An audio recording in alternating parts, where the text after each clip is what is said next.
অভি, দেখো বাবা ওখানে থালি বাসন মাজছে। আরে বাবা তো বললো বাবা পার্কে গেছে, এখানে কি করছে তাহলে? এখন বাড়ি চলো। বাবা এত লেট হলো কেন পার্ক থেকে আসতে? কত পরিচিত মানুষের সাথে কথা বলতে হয়, তাই আর কি।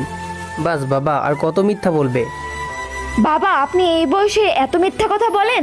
আমরা নিজের চোখে দেখেছি আপনি একটা হোটেলে থালি বাসন মাজছিলেন।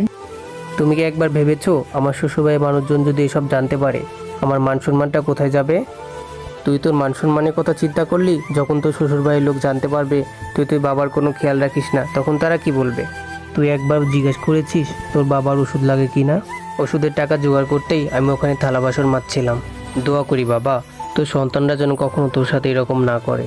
আপনি ঠিকই বলেছেন বাবা, আসলে আমাদেরই ভুল, আমরা আপনার প্রতি একটুও খেয়াল রাখিনি। কিন্তু বাবা আপনি আর টেনশন করবেন না, আজকে থেকে আপনার পুরো দায়িত্ব আমাদের। বাবাকে ভালোবাসলে অবশ্যই ভিডিওটিতে লাইক আর চ্যানেলটি সাবস্ক্রাইব করে দিও।